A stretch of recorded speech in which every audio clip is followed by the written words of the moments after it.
Soul School here. Once again, back on the scene with my schooling machine.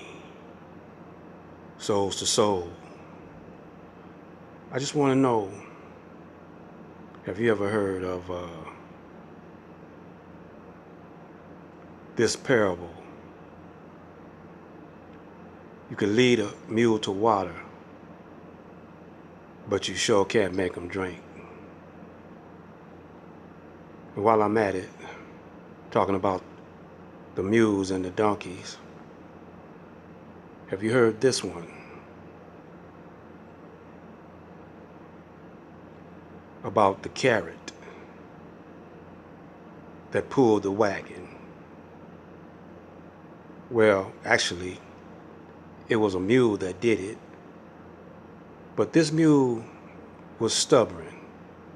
And one day a farmer, he had a load, and he had a mule and a wagon, a load of carrots, matter of fact. And he had to get that load of carrots to market. But the mule wasn't having it. So, mules, they stubborn animals. So the farmer whipped the mule, did everything he could to get the mule to pull the wagon. But the mule wouldn't pull the wagon. So after a while, the mule was getting hungry, and the farmer noticed that the mule was hungry.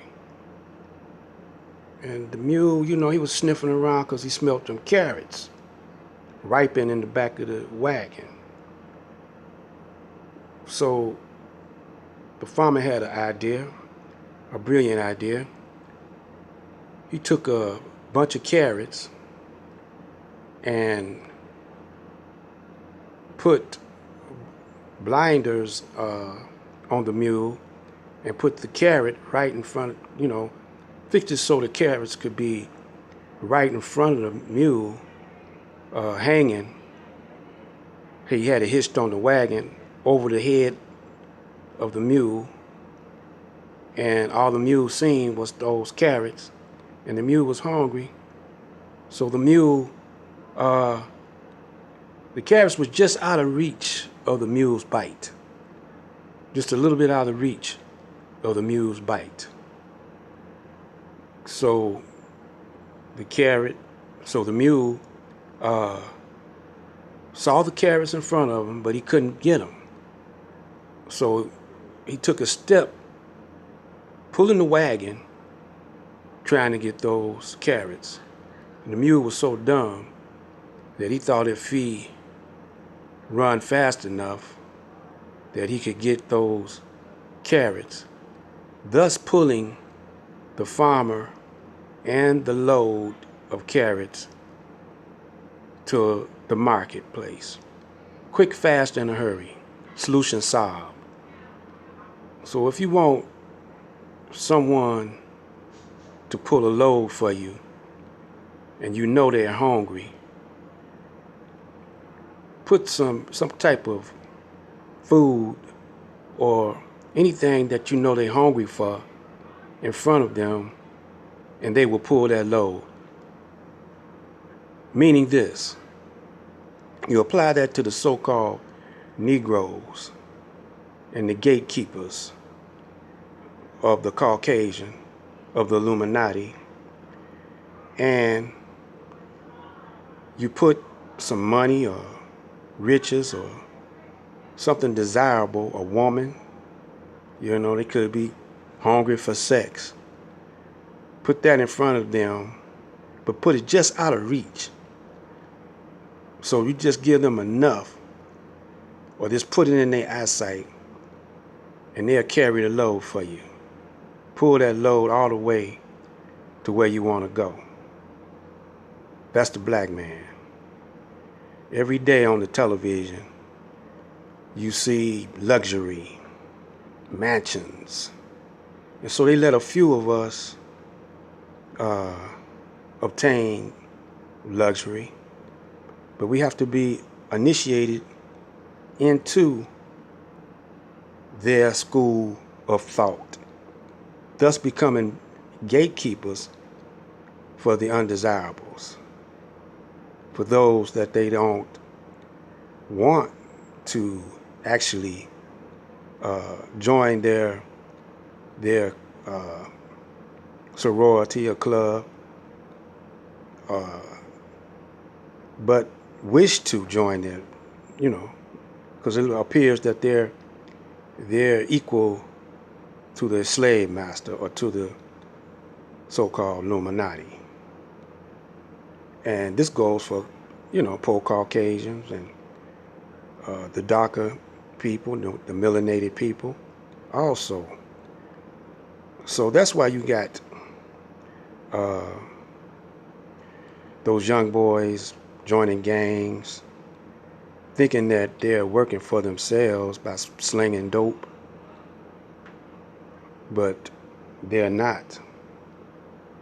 They're working for the boss, because he's the one that bring them in, the slave master, boss man, as you call him,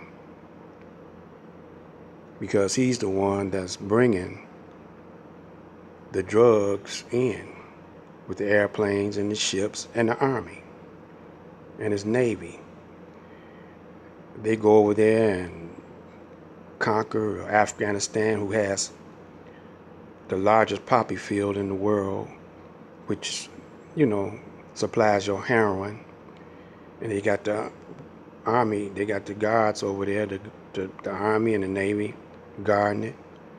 They go over there and conquer the oil fields and the gold mines, and and they have you going over there fighting for it, thinking that you're, saving America or keeping America safe. And then back home they got the policemen, and you join the police force, thinking that you're keeping America safe, keeping the neighborhood safe. But they can only do something after somebody commits a crime. A crime can pop up in the twinkling of an eye. So the police might not even be around, and somebody being shot you, killed you, robbed you, and you can only report it to the police. So therefore, you got to figure out a way to protect yourself, save yourself. But he got you fooled thinking that he's protecting you. And, if you get out of line, you don't follow his train of thought the way he wants you to think, you're out of there. He'll kill you, So he wants you to, fall in line, be a good Negro, a good boule. See, the boule are the ones that sold you out over there in Africa. Those are the boule. They're the gatekeepers. And then when you got to the shores of America, they were over here selling you out, up there in Congress, exposing all the secrets and all the cultural science on how you survived in this type of environment to the Caucasian so he could survive, and supplying you the knowledge on how to rule you, the boule, the gatekeepers. So, don't be so hungry and don't be so dumb. I know what I'm saying to you. I'm leading you to water of truth, but I can't make you drink, because you're going to think what you want to think.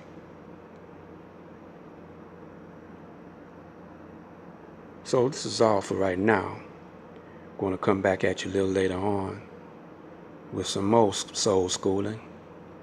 No fooling. I'm not trying to be ruling. I just want you to wake up and be wise. And look here, another thing before I go. All those ones that you call leaders, all those ones that you give your money to, they are in the New Testament, in the days of Jesus, they are the Pharisees and the scribes. And this government is the Romans. And the king that sought to kill Jesus, that's the boule, because it's Roman occupied territory. And when the word got out that there would be a Messiah coming up, the king at that time sought him out to kill him. So his mother Mary had to take Jesus to Egypt, where all the wisdom and knowledge was at, and school him in the science of the anointed ones. And when he was ready, he came back, started schooling his people.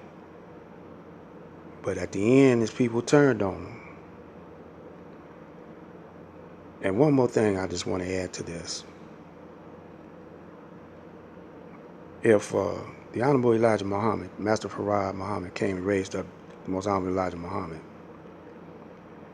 I know I would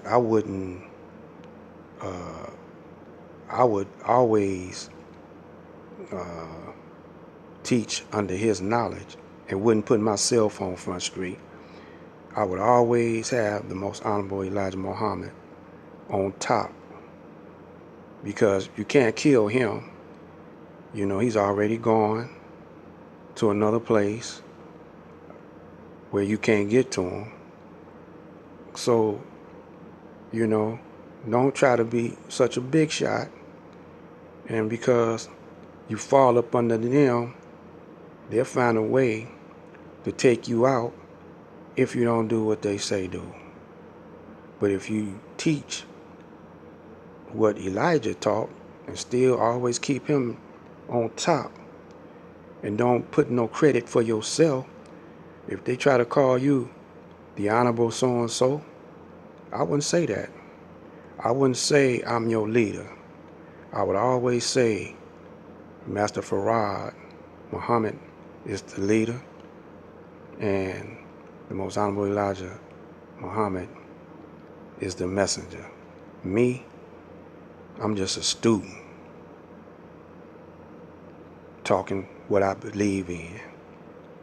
It's just my opinion. And you're still supposed to be entitled to freedom of speech here in this so-called country, land of opportunity. You get my drift? And all those brothers in New York acting a fool, you know, something is wrong with that. And you got all those subscribers talking all that smack. Something is wrong. I'm gonna speak on that on the next video. So stay tuned. Peace.